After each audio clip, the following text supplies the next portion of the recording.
Shalom. It's Thursday. Had a request from some of our snowbirds in the WJC family that I start sending out my sermons. And so I'm recording as a video in hopes that it'll be a little more personal than posting as a text.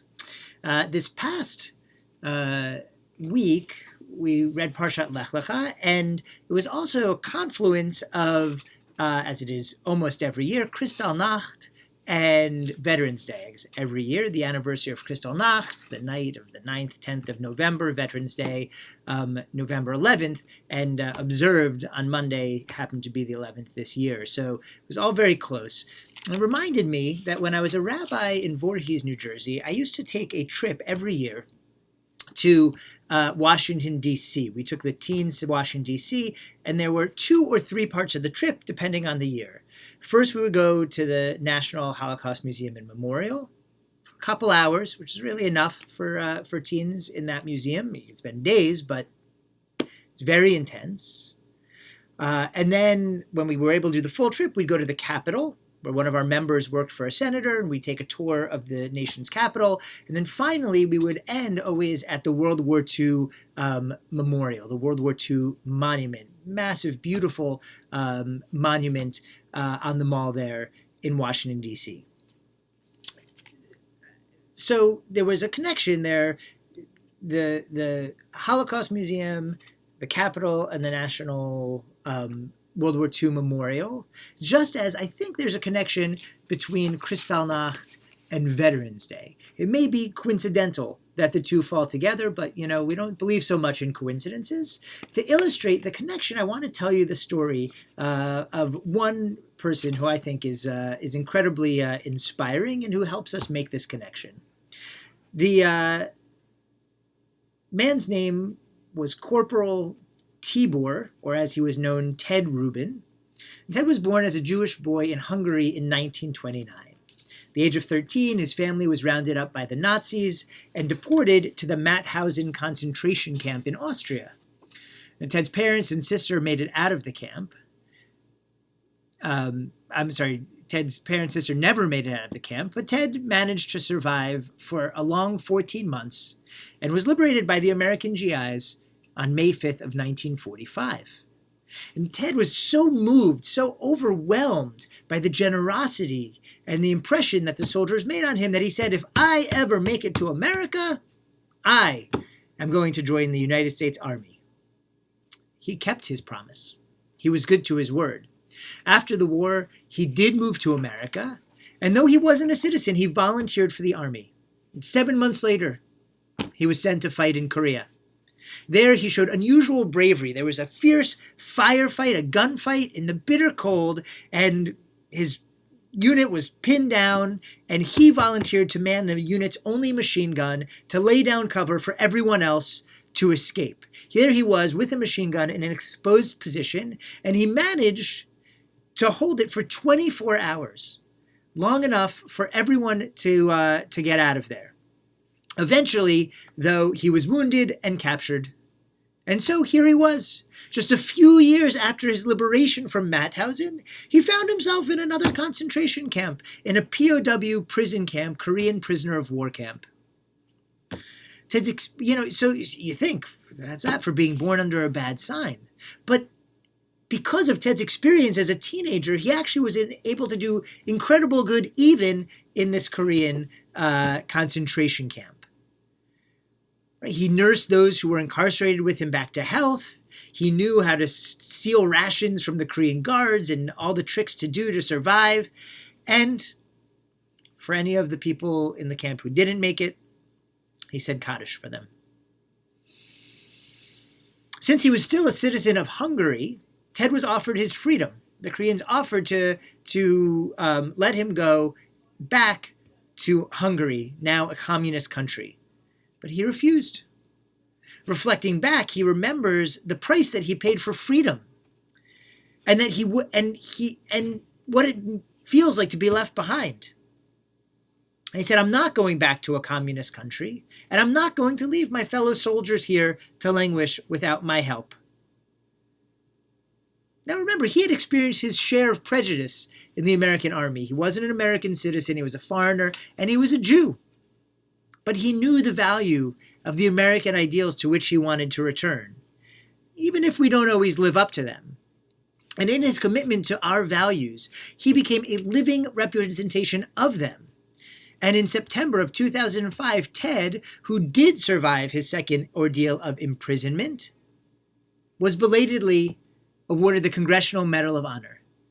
As he put it himself, the highest honor of the best country in the world. I wanted to tell you about our trip and Ted's story today because it's the anniversary of Kristalnacht and Veterans Day, and, Ted Rubens really connects those two completely. But what the question that I really wanted to get to is, what motivates a man like Ted Rubens? Where does he learn to have such unusual bravery and commitment to such values? And I'll tell you, I think he learned it from Abraham. In Parshat Lech, we read this story about Abraham, who gets involved in what was then sounds like a world war. 4 Eastern kings, and 5 kings of Canaan get into a battle. The kings of Canaan lose. Lot is swept up with them and taken captive. And Abraham up and decides to get involved in this war. It's a very unusual thing for him to do. Like, here he is, this man of God, man of faith, peace-loving as far as we can tell, sits in his tent, greeting visitors and washing their feet and bringing love and holiness into the world. What would motivate a man like that to up and fight a war? Well, his nephew Lot has been captured. And ultimately, Abraham teaches us that there are certain things that are worth fighting for. Not only does he fight, but he raises an army, chases down these Eastern kings, and beats them, taking back all the captives, including his nephew Lot. What? How does he win a war? He's got no experience, as far as we know, in military things, right?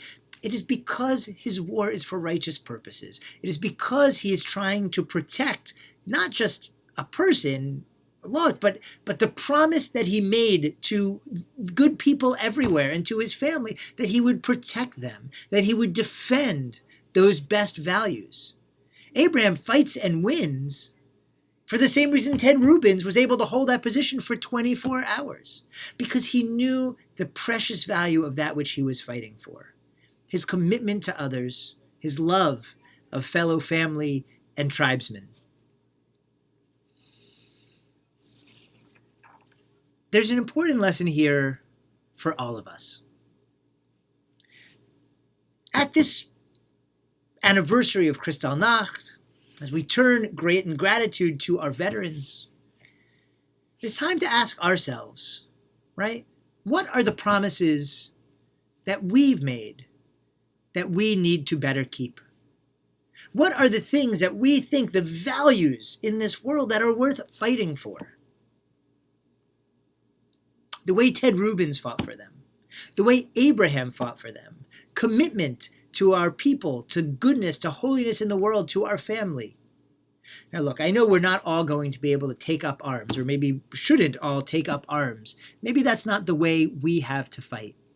And that's why on these trips that we took to Washington, D.C., nestled between the Holocaust Museum, Kristallnacht, and the World War II Memorial, those who, at the same time as the worst evil ever known was spreading across Europe, were willing to take up arms and fight that evil on behalf of people they didn't know, people they couldn't even understand. But in between, we went to the nation's capital. Because the way we fight is to be involved in our democracy. The way we fight is to be involved in caring for others in our personal life, but also to make sure that our country represents the values that we think it should and does. We went to the Capitol to recognize that democracy is not only a precious gift, especially for the Jewish people, who for thousands of years had no ability to participate in their own rule, in our own rule, but also to recognize how fragile it is. To remember that until 1933, Germany was a democracy. We fight by participating. Just before last Shabbat, we had an election. It wasn't a presidential year. It was a small election. I hope everyone voted.